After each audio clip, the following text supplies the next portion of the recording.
Hello दोस्तों, हम इस पुस्तक से हिंदी के वस्तुनिष्ठ प्रश्नों का अभ्यास कर रहे हैं, जिसमें हम बहुत सारे प्रश्न देख चुके हैं। अर्थात हम बहुत सारे प्रश्नों का अभ्यास कर चुके हैं। 1850 से अधिक प्रश्न हैं जिनका अभ्यास हम कर चुके हैं, जो कि एक बहुत बड़ी संख्या है। हमने हिंदी साहित्य के इतिहास संबंधी आदिकाल, भक्तिकाल, रीतिकाल, आधुनिक काल, हिंदी गद्य साहित्य के इतिहास संबंधी सभी प्रश्न और बहुत सारी विधाएं देख ली हैं। नाटक, एकांकी, उपन्यास और रेखा चित्र, इसके अतिरिक्त भी बहुत सारी आत्मकथा, इन सभी के जो वस्तुनिष्ठ प्रश्न हैं उनका अभ्यास हम कर चुके हैं। और अगर आप लोगों ने अभी तक पिछले प्रश्न नहीं देखे हैं, पिछली कक्षाएं नहीं ली हैं, तो आप अवश्य ले लीजिए। उससे आपकी तैयारी बहुत बेहतर हो जाएगी, क्योंकि हम ऐसा प्रयास करते हैं कि अभ्यास के दौरान जो भी चीजें आपको याद कराई जा सकती हैं उन्हें याद कराया जाए, और जो कुछ भी समझाने योग्य है उसे समझाकर तब प्रश्न को हल कराया जाए। तो अगर आप लोग पिछली सभी कक्षाएं ले लेंगे, अर्थात पिछले सभी प्रश्नों का अभ्यास कर लेंगे, तो आपकी तैयारी तो बेहतर होगी ही, साथ में जो आगे के प्रश्न हैं उन्हें समझने में आपको बहुत आसानी होगी, वो आपको अधिक समझ आएंगे, इसलिए वो आपको आसानी से याद भी होंगे। और प्लेलिस्ट का लिंक आपको डिस्क्रिप्शन बॉक्स में मिल जाएगा। वहां पर अलग अलग विधा के अनुसार, अलग अलग शीर्षक के अनुसार प्लेलिस्ट बना दी गई है, जिसके माध्यम से आपको अभ्यास करने में बहुत आसानी रहेगी। तो आप डिस्क्रिप्शन बॉक्स में देख लीजिएगा। वहीं आपको टेलीग्राम चैनल का लिंक भी मिल जाएगा, जिसके माध्यम से आप लोग टेलीग्राम चैनल से जुड़ सकते हैं।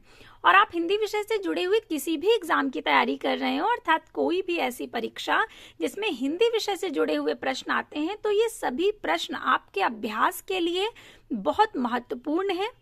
और कोई भी परीक्षा हो बिना अभ्यास के तो उसकी तैयारी पूर्ण हो ही नहीं सकती। जो हमने पिछली कक्षा ली थी उसमें हमने रेखा चित्र से संबंधित सारे प्रश्न देख लिए थे। एक ही कक्षा में हमने रेखा चित्र वाला जो शीर्षक था, रेखा चित्र जो विधा थी, उसे पूरा कर लिया था। अब जो हम विधा देखेंगे वो है डायरी, अर्थात अगली विधा डायरी है, और उसके बाद साक्षात्कार, उसके बाद रिपोर्टाज। तो सबसे पहले, जैसा कि हम जब नई विधा की शुरुआत करते हैं तो कुछ महत्वपूर्ण बातें जो उससे संबंधित होती हैं, कुछ महत्वपूर्ण तथ्य, उन्हें समझ लेते हैं। तो बहुत संक्षेप में, बहुत मोटे तौर पर हम देखेंगे कि डायरी होती क्या है। वैसे नाम से ही स्पष्ट है, डायरी जो हम दैनिक, जब कोई लेखक अपनी दैनिक डायरी बनाता है, उसकी जो दिनचर्या है वो सारी लिखता है। संभव है कि आप में से कोई ऐसा हो जो डायरी लिखता हो। बहुत से लोग डायरी लिखते हैं। तो वही जब कोई लेखक या कोई ऐसा व्यक्तित्व होता है, जब उसका प्रकाशन हो जाता है, तो उसमें पहले हम समझेंगे कि डायरी क्या है।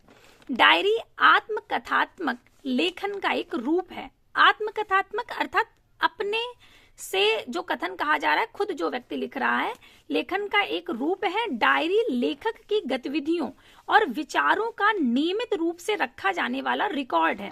नियमित रूप से जो रिकॉर्ड रखा जाता है वो डायरी होती है। डायरी जो कि दैनिक रूप से लिखी जाती है। जब हम सारा दिन जो भी गतिविधियां करते हैं, सारा दिन जो भी घटनाएं हमारे साथ घटती हैं या जो कुछ भी होता है, वो हम जब डायरी में अंकित कर देते हैं, किसी पेज पर या किसी भी पुस्तक में जब हम उसे रोज अंकित करते हैं, तो वो डायरी कहलाती है। तो ये गतिविधियों और विचारों का नियमित रूप से रखा जाने वाला रिकॉर्ड है, अर्थात जो रोज रखा जाता है। तो डायरी में लेखक आत्म साक्षात्कार करता है।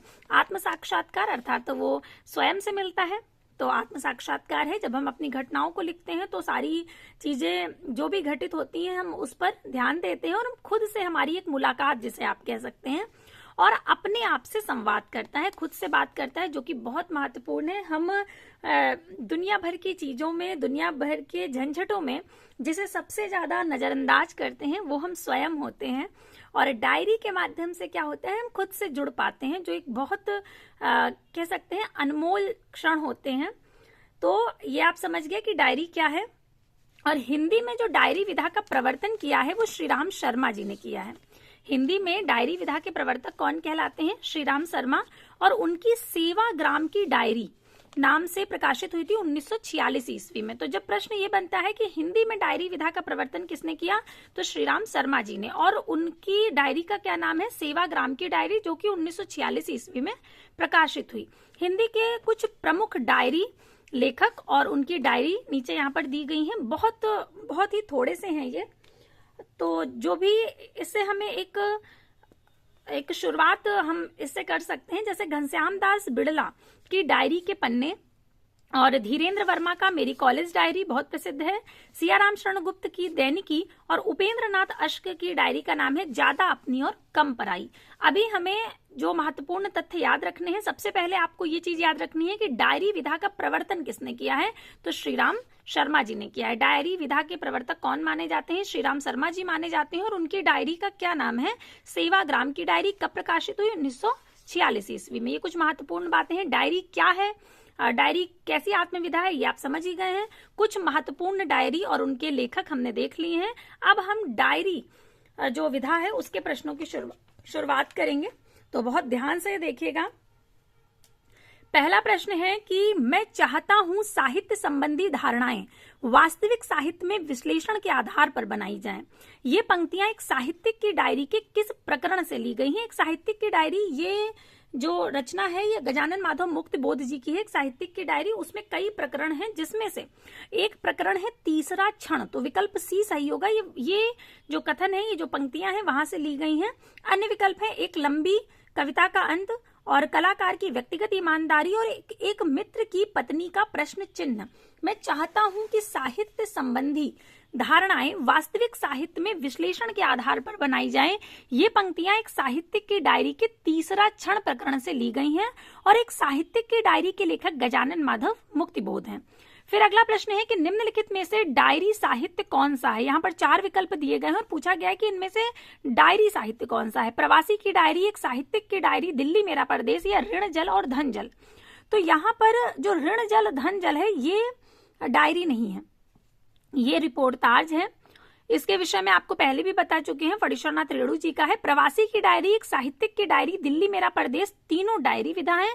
जबकि ऋण जल धन जल ये 1977 में प्रकाशित हुआ था, ये रिपोर्टाज विधा है, और इसके लेखक फणीश्वरनाथ रेणु है। ये बहुत प्रसिद्ध कृति है इनकी, बहुत से पाठ्यक्रम में ये लगी रहती है, और ये आपको याद होनी चाहिए। इसमें बीच से भी बहुत बार प्रश्न पूछे जाते हैं। मैं आपको दिखा देती हूँ ये पुस्तक, तो आपको याद रह जाएगी। जब हम मुख्य पृष्ठ देख लेते हैं पुस्तक का तो चीजें हमें याद रह जाती हैं।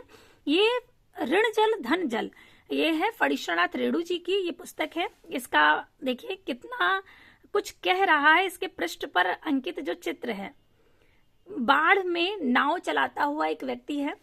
तो फणीश्वरनाथ रेणु, ऋण जल धन जल, ये इनका है, ये इनका रिपोर्टाज है फणीश्वरनाथ रेणु जी का, और ये 1977 ईस्वी में प्रकाशित हुआ था।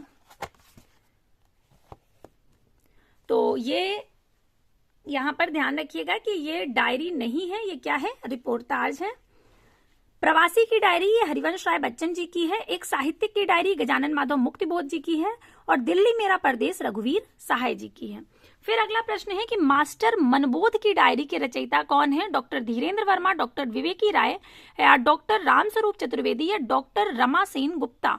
तो विकल्प बी सही होगा, डॉक्टर विवेक राय। मास्टर मनबोध की डायरी जो कि 2006 में प्रकाशित हुई, इसके रचयिता डॉक्टर विवेकी राय हैं, और डॉक्टर धीरेन्द्र वर्मा ने मेरी कॉलेज डायरी 1954 ईस्वी में लिखी थी। यह भी हमने जो डायरी के मुख्य तथ्य देखे थे उसमें भी देखा था कि मेरी कॉलेज डायरी किसका है, डॉक्टर धीरेन्द्र वर्मा की ये कृति है। इसके बाद अगला प्रश्न है कि एक साहित्यिक की डायरी के रचनाकार कौन है। सच्चिदानंद हीरानंद वात्स्यायन, भीष्म साहनी, देवराज, या गजानन माधव मुक्तिबोध। तो एक साहित्यिक की डायरी गजानन माधव मुक्तिबोध जी की बहुत प्रसिद्ध कृति है।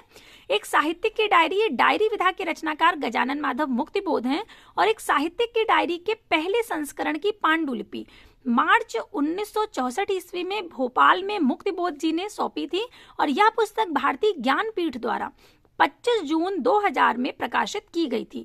हिंदी साहित्य में सर्वाधिक चर्चा के केंद्र में रहने वाले मुक्तिबोध एक कहानीकार होने के साथ समीक्षक भी थे। अगला प्रश्न है प्रवासी की डायरी के रचयिता कौन है। तो प्रवासी की डायरी हरिवंश राय बच्चन जी की है, विकल्प बी सही होगा। अन्य विकल्प है निर्मल वर्मा, अज्ञे और रघुवीर। हरिवंश राय बच्चन जी की आत्मकथा जो कि अभी हमने पढ़े थे प्रश्न, जब उसमें देखा था हरिवंश राय बच्चन जी की आत्मकथा जो कि 4 भागों में विभाजित है। अगर आपने कक्षा ली है तो आपको याद होगा, तुरंत उन्हें एक बार दोहरा लीजिए। क्या भूलूं क्या याद करूं, और नीड़ का निर्माण, फिर बसेरे से दूर, और 10 द्वार से सोपान तक, ये 4 भागों में प्रकाशित हुए थे और इनका प्रकाशन वर्ष भी हमने याद किया था। तो अगर आपको याद है, अगर आपने ध्यान से देखी है कक्षाएं, तो निश्चित रूप से कह सकती हूँ कि ये आपको याद होंगे और इनके प्रकाशन वर्ष भी याद होंगे। और अगर नहीं याद आ रहे हैं तो फिर से देखिए एक बार, अभी आपके अभ्यास में कमी है। तो प्रवासी की डायरी के रचयिता हरिवंश राय बच्चन है और इनकी अन्य रचनाएं हैं तेरा घर, आत्मपरिचय, आकुल अंतर, एकांत संगीत, मधुशाला, मधुबाला, मधुकलश, निशा निमंत्रण, दो चट्टाने, बसेरे से दूर और नीड़ का निर्माण, फिर आदि। फिर अगला प्रश्न है कि डायरी लेखन के विषय में कौन सा कथन सुसंगत नहीं है, अर्थात कौन सा कथन जो है वो सही नहीं है। तो पहला है कि इसमें व्यक्ति निरपेक्षता रहती है, पहला ही गलत है। तो चूंकि ये गलत है इसलिए विकल्प ए सही होगा, इसमें व्यक्ति निरपेक्षता नहीं हो सकती। इसमें तात्कालिक संवेदनात्मक भावों की अभिव्यक्ति होती है, बिल्कुल सही है, तात्कालिक होते हैं, जो भी हमारे दिन में घटित होता है हम उसे लिख देते हैं, ऐसा नहीं कि बहुत पहले की कोई घटना रही हो और हम उसे बाद में लिख रहे हैं। डायरी का आशय ही यही है कि जो दैनिक रूप से लिखी जाए वही है, और इसमें समय और स्थान के संदर्भ में अभिव्यक्ति दी जाती है, ये भी सही है। इसमें लेखक के आत्मीय गुणों और प्रवृत्तियों की अभिव्यक्ति होती है, ये भी सही है। जब व्यक्ति अपने ही बारे में लिख रहा है, अपने पूरे दिन की जो भी उसकी दिनचर्या रही है वो सब कुछ लिख रहा है, तो उसमें उसकी जो प्रवृत्तियां हैं वो तो अभिव्यक्त होंगी ही। डायरी लेखन के विषय में कथन, इसमें व्यक्ति निरपेक्षता रहती है, असंगत है, जबकि अन्य कथन संगत है। डायरी लेखन व्यक्ति के द्वारा लिखा गया व्यक्तिगत अनुभवों, सोच और भावनाओं को लिखित रूप में अंकित करके बनाया गया एक संग्रह है। डायरी गद्य साहित्य की एक प्रमुख विधा है और इसमें लेखक आत्म साक्षात्कार करता है। फिर अगला प्रश्न है कि डायरी साहित्य संबंधित कमलेश्वर की कृति कौन सी है। दिल्ली मेरा परदेश, देश देशांतर, क्या खोया क्या पाया, ये सैलानी की डायरी।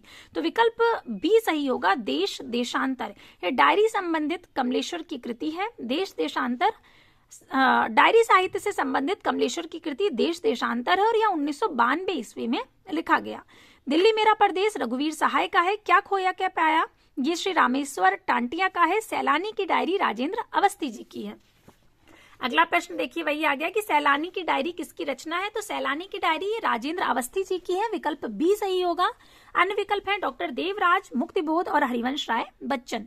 सैलानी की डायरी राजेंद्र अवस्थी की रचना है। एक साहित्यिक की डायरी विधा के लेखक मुक्तिबोध हैं और हिंदी में डायरी विधा का प्रवर्तन श्रीराम शर्मा कृत सेवाग्राम की डायरी से माना जाता है, जो कि 1946 ईस्वी में प्रकाशित हुई थी। अभी जब हमने आरंभिक महत्वपूर्ण तथ्य देखे थे तब हमने देखा था कि किससे माना जाता है, श्रीराम शर्मा की सेवाग्राम की डायरी से। तो एक विधा और हुई। डायरी के जो वस्तुनिष्ठ प्रश्न थे वो हमने देख लिए हैं। अब हम अगली विधा पर आते हैं। अगली विधा है साक्षात्कार। इससे आप सब परिचित होंगे। साक्षात्कार क्या होता है, जब दो व्यक्ति या दो से अधिक भी हो सकते हैं, वैसे साधारणतः दो व्यक्ति जब आपस में औपचारिक बातचीत करते हैं, अर्थात कोई जो प्रसिद्ध व्यक्तित्व है वो बैठा है और आप उससे बातचीत कर रहे हैं और साक्षात्कार लेने वाला जो व्यक्ति होता है वो भी बहुत ज्ञानी होता है, वो भी बहुत विद्वान होता है। तो जब दो व्यक्ति आपस में औपचारिक बातचीत करते हैं और जब उसका प्रकाशन होता है तब वो साक्षात्कार कहलाता है। जो भी प्रश्न उत्तर होते हैं, आपने बहुत बार देखा होगा कि जो दैनिक समाचार पत्र होते हैं, दैनिक जागरण इत्यादि, उनमें बहुत बार किसी व्यक्तित्व का साक्षात्कार, इंटरव्यू निकलता है किसी, तो वो आपने देखा होगा अगर आप समाचार पत्र पढ़ते हैं। तो इसी तरह से जब पुस्तक रूप में प्रकाशित कराया जाता है तो वो साक्षात्कार विधा ये हिंदी की है। तो इसको हम लोग समझेंगे। इसके भी कुछ महत्वपूर्ण तथ्य देख लेते हैं कि ये कहाँ से इसकी शुरुआत मानी जाती है। तो हिंदी में जो इंटरव्यू विधा है उसके प्रवर्तक पंडित बनारसी दास चतुर्वेदी जी माने जाते हैं। बनारसी दास चतुर्वेदी जी ये हिंदी में इंटरव्यू विधा या साक्षात्कार विधा के प्रवर्तक माने जाते हैं। इंटरव्यू या साक्षात्कार विधा की जो प्रथम स्वतंत्र पुस्तक है वो बेनी माधव कृत कवि दर्शन है। कौन सी है? कवि दर्शन। जो स्वतंत्र रूप से प्रकाशित हुई वो है बेनी माधव की कवि दर्शन। लेकिन प्रवर्तक कौन माना जाता है? तो बनारसी दास चतुर्वेदी जी। कुछ महत्वपूर्ण जो साक्षात्कार हैं वे दिए गए हैं। बनारसी दास चतुर्वेदी जी के साक्षात्कार हैं रत्नाकर जी से बातचीत और प्रेमचंद के साथ 2 दिन। रत्नाकर जी से बातचीत बनारसी दास चतुर्वेदी जी का ये 1931 में प्रकाशित हुआ और प्रेमचंद के साथ 2 दिन ये 1932 ईस्वी में। वहीं प्रभाकर माचवे का जो है वो जैनेन्द्र के विचार 1939 ईस्वी में प्रकाशित हुआ था। अब हम साक्षात्कार से संबंधित जो वस्तुनिष्ठ प्रश्न हैं उन्हें देखेंगे। अगला प्रश्न जो है वो साक्षात्कार से है और साक्षात्कार का पहला प्रश्न कि साक्षात्कारकर्ता के लिए अनिवार्य गुण नहीं है। जो एक साक्षात्कारकर्ता होता है उसके लिए कौन सा गुण अनिवार्य नहीं है? जैसा कि अभी आपको बताया था कि 2 व्यक्ति होते हैं, एक जिसका साक्षात्कार लिया जा रहा है और एक व्यक्ति जो साक्षात्कार ले रहा है। इंटरव्यू एक व्यक्ति लेता है और एक दे रहा है। तो जो ले रहा है उसमें क्या क्या गुण होने चाहिए? उसमें स्पष्टवादिता होनी चाहिए, स्पष्ट रूप से वो प्रश्न पूछ सके और स्पष्ट रूप से अपनी बात को रख सके। तार्किक होना चाहिए, तार्किकता बहुत महत्वपूर्ण है। मृदुभाषिता होनी चाहिए, प्यार से बोले, मृदु रूप से बोले, ऐसा नहीं कि बहुत बुरी तरह से बात कर रहा है। तो ये भी होना चाहिए कि वो मृदुभाषी हो। और सुंदरता ये महत्वपूर्ण नहीं है, शारीरिक सुंदरता का कोई वहां पर वो नहीं है, केवल उसमें क्या है, स्पष्टवादिता होनी चाहिए, तार्किकता होनी चाहिए और मृदु भाषिता होनी चाहिए। तो यहाँ पर विकल्प सी सही होगा क्योंकि ये गलत है। सुंदरता का कोई वहां पर महत्व नहीं होता है एक साक्षात्कारकर्ता के लिए। अब अगला प्रश्न है कि निम्नलिखित में से कौन सा कथन सही नहीं है? अर्थात 3 कथन जो है वो सही है और 1 गलत है। पहला है साक्षात्कार समाचार पाने का महत्वपूर्ण माध्यम है। सही है, हमें बहुत सारी जानकारी मिलती है साक्षात्कार से। दूसरा है साक्षात्कार सूचना लेने का प्रामाणिक माध्यम नहीं है। तो ये गलत है, प्रामाणिक है वो। और तीसरा है साक्षात्कार सूचना लेने का विशिष्ट माध्यम है। सही है, साक्षात्कार आज की पत्रकारिता की महत्वपूर्ण जरूरत है। ये भी सही है, यहाँ पर विकल्प बी सही होगा क्योंकि ये गलत है। कथन साक्षात्कार सूचना लेने का प्रामाणिक माध्यम नहीं है, ये सही नहीं है क्योंकि साक्षात्कार आज की पत्रकारिता की महत्वपूर्ण जरूरत है तथा समाचार पाने व सूचना लेने का महत्वपूर्ण माध्यम भी है। फिर अगला प्रश्न है कि जीवन यात्रा का कोलाज के लेखक कौन है? जीवन यात्रा का कोलाज ये है डॉक्टर जगदीश जोशी जी का। विकल्प बी सही होगा। अन्य विकल्प हैं जानकी वल्लभ शास्त्री, डॉक्टर विवेक राय और डॉक्टर श्याम सुंदर दास। मेरी जीवन यात्रा डॉक्टर जगदीश जोशी। और इसके बाद अगला प्रश्न है कि पत्थर का लैंप पोस्ट साक्षात्कार संग्रह का लेखक कौन है? तो शरद देवड़ा जी हैं। विकल्प बी सही होगा। अन्य विकल्प है कैलाश कल्पित, प्रेम कुमार और रणवीर रांगरा। पत्थर का लैंप पोस्ट साक्षात्कार संग्रह के लेखक शरद देवड़ा हैं और शेष विवरण नीचे दिए गए हैं। कैलाश कल्पित साहित्यकारों के संग और प्रेम कुमार साधना से संवाद और रणवीर रांगरा सृजन की मनोभूमि और साहित्यिक साक्षात्कार, ये इनकी प्रमुख रचनाएं हैं। तो इस तरह से हमने एक विधा और पूरी कर ली साक्षात्कार की। अब हम अगली विधा पर आते हैं और अगली विधा है रिपोर्टाज। रिपोर्टाज क्या होता है इसे हम समझ लें। जो ये शब्द है रिपोर्टाज, ये फ्रांसीसी शब्द है। बहुत बार ये भी पूछ लिया जाता है कि ये जो शब्द है ये किस भाषा का है। तो ध्यान रखिएगा कि रिपोर्टाज शब्द जो है वो फ्रांसीसी शब्द है और गद्य विधा के रूप में इसका आविर्भाव द्वितीय विश्व युद्ध हुआ था उसके आसपास हुआ। और हिंदी में रिपोर्टाज का जनक शिवदान सिंह चौहान को माना जाता है। और रूपाब पत्रिका के दिसंबर 1938 में प्रकाशित इनका लक्ष्मीपुरा, ध्यान रखिएगा लक्ष्मीपुरा कब प्रकाशित हुआ था? तो ये रूपाब पत्रिका में प्रकाशित हुआ था और 1938 ईस्वी में प्रकाशित हुआ था। ये हिंदी का प्रथम रिपोर्टाज माना जाता है। तो ये महत्वपूर्ण बातें थी कि रिपोर्टाज की हिंदी में शुरुआत किसने करी? तो शिवदान सिंह चौहान जी ने की। और अपने किस रिपोर्टाज से की? लक्ष्मीपुरा से। ये कब प्रकाशित हुआ? 1938 में प्रकाशित हुआ। किस पत्रिका में प्रकाशित हुआ? तो रूपाब पत्रिका में प्रकाशित हुआ। अब रिपोर्टाज है क्या? आपने एक शब्द सुना होगा रिपोर्ट। जब रिपोर्ट लिखी जाती है तब बिल्कुल तथ्य होते हैं उसमें। मान लीजिए कोई घटना घटित हुई और उसकी रिपोर्ट लिखी गई तो बिल्कुल तथ्यात्मक रूप से लिखा जाता है। और जब रिपोर्टाज लिखा जाता है तो उसी रिपोर्ट में जब साहित्यिक चीजें हैं, कलात्मकता होती है, साहित्यिकता होती है, जब वो प्रवेश कर जाती है तब वो रिपोर्टाज बन जाता है। जैसे कि मान लीजिए कोई कहीं पर कोई ऐसी घटना घटी कि वहां पर कोई क्षेत्र है जहां पर आग लग गई और किसी संवाददाता ने उसे अपनी आंखों से देखा और अब वो उसकी रिपोर्ट लिखता है। तो रिपोर्ट लिखने में तो वो बिल्कुल तथ्यात्मक चीजें लिखेगा, लेकिन जब वो उस पर रिपोर्टाज लिखेगा तो पूरी उसी घटना का वर्णन करेगा। उसने जैसे भी देखा कि वहां पर आग लगी और जो कुछ भी घटित हुआ उसमें वो थोड़ी सी कलात्मकता डालेगा, थोड़ी सी साहित्यिकता आएगी उसमें, और फिर वो पूरी घटना लिखेगा एक कहानी की तरह से। तो तब वो रिपोर्टाज कहलाती है। और रिपोर्टाज भी सत्य घटना पर ही आधारित होता है। ऐसा नहीं है कि वो बनावटी या काल्पनिक होता है। जो सत्य घटना घटित हुई होती है उसी पर लिखा जाता है, लेकिन बस उसमें क्या होती है, कलात्मकता आ जाती है। इतना ध्यान रखिएगा। अब हम लोग आते हैं रिपोर्टाज के जो प्रश्न हैं उन पर। पहला जो प्रश्न है वो है कि कुत्ते की आवाज रपट किस कृति में संकलित है? मेरा परिवार में, अकेला मेला में, ऋण जल धन जल में या चीड़ों पर चांदनी। तो कुत्ते की आवाज रपट जो है ये ऋण जल धन जल में जो कृति है उसमें संकलित है। अभी आपको दिखाई थी ऋण जल धन जल जो पुस्तक है, इसमें ये है, ये कई शीर्षक में विभाजित है। ये पुस्तक जब आप पढ़ेंगे तो आप देखेंगे कि ये कई शीर्षकों में बटी हुई है। जैसे कि देखिए कवि की यात्राएं, और फिर ये इनकी भूमिका है, जैसे बाढ़ 1975, और ये देखिए कुत्ते की आवाज। तो ये सारी ये जो इस तरह से प्रश्न पूछे जाते हैं ये रिपोर्टाज है, और इसका एक शीर्षक कुत्ते की आवाज भी है। तो कुत्ते की आवाज रपट किस कृति में संकलित है? ऋण जल धन जल। और ऋण जल धन जल है क्या? ये रिपोर्टाज है फणीश्वरनाथ रेणु जी का। ये कब प्रकाशित हुआ? 1977 ईस्वी में। इनके अन्य जो रिपोर्टाज हैं वे नेपाली क्रांति कथा और श्रुत अश्रुत पूर्व और एकलव्य के नोट्स आदि हैं। ये जो ऋण जल धन जल है इसमें उन्होंने सूखा और बाढ़ दोनों का वर्णन एक साथ किया है। अब अगला प्रश्न है कि लक्ष्मीपुरा इनमें से किस विधा की रचना है?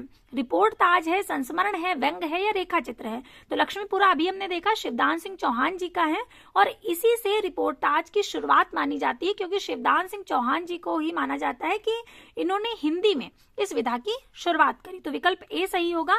अन्य विकल्प है संस्मरण, व्यंग और रेखा चित्र। लक्ष्मीपुरा रिपोर्टाज विधा की रचना है और किसी लेखक द्वारा किसी भी आयोजन, घटना, संध्या आदि की कलात्मक ढंग से विवरण रिपोर्ट तैयार करके प्रस्तुतिकरण करना रिपोर्टाज कहलाता है, जैसा कि अभी आपको बताया। और जो रिपोर्टाज शब्द है वो फ्रांसीसी भाषा का है, और गद्य विधा के रूप में इसका आविर्भाव द्वितीय विश्व युद्ध के आसपास हुआ। रिपोर्टाज के जनक के रूप में रूसी साहित्यकार इलिया एहरेनबर्ग को स्वीकार किया जाता है। वैसे अगर इसका जनक माना जाए तो वो रूसी साहित्यकार है, लेकिन जब ये बात हो कि हिंदी में से कौन लेकर के आया तो शिवदान सिंह चौहान जी लेकर के आए। हिंदी में रिपोर्टाज का जनक शिवदान सिंह चौहान को माना जाता है। रूपाब पत्रिका के दिसंबर 1938 ईस्वी में प्रकाशित लक्ष्मीपुरा को हिंदी का प्रथम रिपोर्टाज माना जाता है। शिवदान सिंह चौहान के रिपोर्टाज लक्ष्मीपुरा, मौत के खिलाफ जिंदगी की लड़ाई इत्यादि हैं। फिर अगला प्रश्न है कि बंगाल के अकाल पर हिंदी लेखक ने तूफानों के बीच रिपोर्टाज लिखा। किसने लिखा है तूफानों के बीच? ये रांगे राघव जी का है। विकल्प ए सही होगा। अन्य विकल्प है अमृत राय, कन्हैयालाल मिश्र, प्रभाकर और भगवत शरण उपाध्याय। तूफानों के बीच ये 1941 ईस्वी में प्रकाशित हुआ रिपोर्टाज है जो कि रांगे राघव का है। यह बंगाल के अकाल पर आधारित मार्मिक रचना है। हिंदी में रिपोर्टाज का जनक शिवदान सिंह चौहान को माना जाता है, और भगवत शरण उपाध्याय ने खून के छींटे नाम से रिपोर्टाज लिखा है। ध्यान रखिएगा, खून के छींटे किसका है? भगवत शरण उपाध्याय जी का है। और अगला प्रश्न है कि बंगाल का अकाल नामक रिपोर्टाज किसकी रचना है? ये धर्मवीर भारती जी की है, रांगे राघव की है, शिवदान सिंह चौहान की है, उपेंद्रनाथ अश्क जी की है। तो इनमें से कोई भी सही नहीं है। बंगाल के अकाल का वर्णन मिलता है रांगे राघव जी के तूफानों के बीच में, किंतु प्रश्न में पूछा गया बंगाल का अकाल रिपोर्टाज जो है किसकी रचना है, तो उत्तर होगा प्रकाश चंद्र गुप्त। लक्ष्मीपुरा ये रिपोर्टाज किसका है? शिवदान सिंह चौहान का है। पहाड़ों में प्रेममय संगीत उपेंद्रनाथ अश्क का है। युद्ध यात्रा धर्मवीर भारती जी का है। फिर अगला प्रश्न है कि रिपोर्टाज किस भाषा का शब्द है? तो अभी हमने देखा कि ये किस भाषा का शब्द है? फ्रांसीसी भाषा का। विकल्प बी सही होगा। अन्य विकल्प है जर्मन और अंग्रेजी व हिंदी। रिपोर्टाज फ्रांसीसी भाषा का शब्द है। गद्य विधा के रूप में इसका आविर्भाव द्वितीय विश्व युद्ध के आसपास हुआ, और रिपोर्टाज जनक के रूप में रूसी साहित्यकार इलिया एहरेनबर्ग को स्वीकार किया जाता है। हिंदी में रिपोर्टाज का जनक शिवदान सिंह चौहान को माना जाता है। रूपाब पत्रिका के दिसंबर 1938 में प्रकाशित लक्ष्मीपुरा को हिंदी का पहला रिपोर्टाज माना जाता है। फिर जो अगला प्रश्न है वो है नेपाली क्रांति को लेकर रिपोर्टाज लिखा है फणीश्वरनाथ रेणु ने, श्रीकांत वर्मा ने, विवेकी राय ने या अज्ञे ने। तो विकल्प ए सही होगा, फणीश्वरनाथ रेणु ने। नेपाली क्रांति को लेकर रिपोर्टाज फणीश्वरनाथ रेणु ने लिखा। इनके अन्य रिपोर्टाज हैं ऋण जल धन जल जो कि 1977 में प्रकाशित हुआ, श्रुत अश्रुत पूर्व 1984 में, एकलव्य के नोट्स इत्यादि। श्रीकांत वर्मा का जो रिपोर्टाज है उसका नाम है मुक्ति फौज। श्रीकांत वर्मा के रिपोर्टाज का नाम है मुक्ति बोध। और विवेकी राय का जो रिपोर्टाज है उसका नाम है जुलूस रुका है और बाढ़ बाढ़ बाढ़। हिंदी में रिपोर्टाज लेखन का प्रारंभ करने वाले विद्वान कौन है? तो शिवदान सिंह चौहान। इतने बार हम लोग ये प्रश्न देख चुके हैं कि आपको शिवदान सिंह चौहान का नाम रट गया होगा कि इन्होंने आरंभ किया है, ये इसके जनक हैं। अन्य विकल्प है रांगे राघव, प्रभाकर माचवे और निर्मल वर्मा। हिंदी में रिपोर्टाज लेखन प्रारंभ करने वाले विद्वान शिवदान सिंह चौहान हैं। इनकी रचना लक्ष्मीपुरा को हिंदी का पहला रिपोर्टाज माना जाता है और यह रूपाब पत्रिका के दिसंबर 1938 में प्रकाशित हुआ। रिपोर्टाज जो है वो फ्रांसीसी शब्द है। गद्य विधा के रूप में इसका आविर्भाव द्वितीय विश्व युद्ध के आसपास हुआ। अगला प्रश्न है कि युद्ध यात्रा किसके रिपोर्टाजों का संकलन है? युद्ध यात्रा ये फणीश्वरनाथ रेणु जी का है। विकल्प डी सही होगा। अन्य विकल्प है धर्मवीर भारती। चौथा विकल्प सही होगा, धर्मवीर भारती। युद्ध यात्रा किसका है? धर्मवीर भारती का है। इसको हम ऐसे याद रख सकते हैं कि युद्ध की यात्रा हमेशा धर्म से करनी चाहिए। युद्ध की यात्रा में हमेशा धर्म को ध्यान रखना चाहिए, तो धर्मवीर भारती जी का है। अन्य विकल्प है फणीश्वरनाथ रेणु, रांगे राघव और विवेकी राय। युद्ध यात्रा धर्मवीर भारती के रिपोर्टाजों का संकलन है। शेष विवरण जो है वो इस प्रकार है। फणीश्वरनाथ रेणु जी का ऋण जल धन जल, नेपाली क्रांति कथा, श्रुत अश्रुत पूर्व और एकलव्य के नोट्स। रांगे राघव का है तूफानों के बीच जो कि 1941 में प्रकाशित हुआ। विवेकी राय का जुलूस रुका है और बाढ़ बाढ़ बाढ़। फिर अगला प्रश्न है कि रिपोर्टाज के बारे में कौन सा कथन सही नहीं है? यह सहसा घटित महत्वपूर्ण घटना की संवेदनशील अभिव्यक्ति है, या इसमें संवेदना की प्रधानता होती है, या इसमें कल्पना की प्रधानता होती है। तो ये गलत है, ये सही नहीं है। अभी आपको बताया था कि जो रिपोर्टाज होता है वो काल्पनिक नहीं होता है। जो भी लिखता है उसने वो घटना सत्य होती है, उसी सत्य घटना के आधार पर उसमें कलात्मकता का प्रवेश करके उसको लिखा जाता है, कल्पना उसमें नहीं होती है। तो यहाँ पर कि उसमें कल्पना की प्रधानता होती है ऐसा नहीं है, वो सत्य घटना पर आधारित होता है, इसलिए विकल्प सी सही होगा। अन्य विकल्प है यह कहानी रूपक और रपट के समवेल तत्व को समाहित करने वाली विधा है, तो ये भी सही है। इसमें कल्पना की प्रधानता होती है। रिपोर्टाज के बारे में यह कथन सही नहीं है। यह सहसा घटित महत्वपूर्ण घटना की संवेदनशील अभिव्यक्ति है, इसमें संवेदना की प्रधानता होती है। यह कहानी रूपक और रपट के समवेत तत्व को समाहित करने वाली विधा है और रिपोर्टाज के बारे में सही कथन है। अगला प्रश्न है कि निम्नांकित में से कौन सा कथन सही नहीं है? यहाँ पर 4 कथन दिए गए, इनमें से कोई एक सही नहीं है। तो पहला है रिपोर्टाज आंखों देखी कानों सुनी घटनाओं पर आधारित होता है, कल्पना पर नहीं। तो बिल्कुल सही है, ये कल्पना पर आधारित नहीं होता है। जो सत्य घटनाएं होती हैं या तो वो आंखों देखी होती हैं या सुनी गई होती हैं, लेकिन होती वो सत्य घटनाएं ही है। काल्पनिक घटनाओं पर रिपोर्टाज नहीं लिखा जाता है। रिपोर्टाज लेखक को पत्रकार और कलाकार की दोहरी भूमिका निभानी पड़ती है, ये भी बिल्कुल सही है। जो रिपोर्टाज लिखता है वो लेखक की भी भूमिका निभाता है और पत्रकार और कलाकार जो लेखक होता है वो पत्रकार और कलाकार दोनों की भूमिका निभाता है। और रिपोर्टाज में तथ्यों के साथ ही भाव प्रवणता भी रहती है, बिल्कुल सही है। जैसा कि आपको बताया कि होता वो सत्य घटना पर ही है, लेकिन उसमें कलात्मकता प्रवेश करती है, साहित्यिकता प्रवेश करती है, अर्थात भाव प्रवेश करते हैं, तो इसलिए भाव प्रवणता होती है। और रिपोर्टाज में कथा तत्व नहीं होना चाहिए, ये सही है। ये सही नहीं पूछा गया है ना कि कौन सा कथन सही नहीं है, तो ये गलत है, इसलिए ये सही होगा। ऐसा नहीं है कि कथा तत्व नहीं होगा, जब तक कथा तत्व नहीं होगा तब तक उसमें कलात्मकता नहीं आएगी, तो थोड़ा सा कला तत्व विद्यमान रहता है। अब इसके बाद अगला प्रश्न है कि जुलूस रुका है शीर्षक रिपोर्टाज के लेखक कौन है? तो जुलूस रुका है ये विवेकी राय जी का है, विकल्प बी सही होगा। अन्य विकल्प है काशीनाथ सिंह, रांगे राघव और फणीश्वरनाथ रेणु। जुलूस रुका है शीर्षक रिपोर्टाज के लेखक विवेकी राय हैं और रांगे राघव ने तूफानों के बीच रिपोर्टाज की रचना की। फणीश्वरनाथ रेणु के रिपोर्टाज हैं ऋण जल धन जल, नेपाली क्रांति कथा, श्रुत अश्रुत पूर्व और एकलव्य के नोट्स। तो जुलूस रुका है किसका है? विवेकी राय जी का है। तो ये जो प्रश्न हमने देखा अभी, जुलूस रुका है शीर्षक रिपोर्टाज के लेखक कौन है? विवेकी राय। इस प्रश्न के साथ ये विधा भी पूरी होती है। तो आज की कक्षा में हमने 3 विधाएं पूरी कर ली। कौन कौन सी? एक हमने डायरी के वस्तुनिष्ठ प्रश्न देख लिए, हमने साक्षात्कार के वस्तुनिष्ठ प्रश्न देख लिए, उनका अभ्यास कर लिया, और रिपोर्टाज के वस्तुनिष्ठ प्रश्न देखे, उनका अभ्यास किया। तो डायरी, साक्षात्कार और रिपोर्टाज, ये 3 विधाएं आज हो गई। इन 3 विधाओं के वस्तुनिष्ठ प्रश्नों का अभ्यास हमने कर लिया है। और जो अब अगली कक्षा होगी उसमें आगे की जो विधाएं हैं, जैसे पत्र साहित्य, रेडियो नाटक, यात्रा साहित्य एवं व्यंग्य इत्यादि, इसे हम देखेंगे। तो आज के लिए हम लोग इतने ही प्रश्नों को रखते हैं। इसके आगे के जो प्रश्न हैं उनका अभ्यास हम अगली कक्षा में करेंगे। तब तक के लिए धन्यवाद।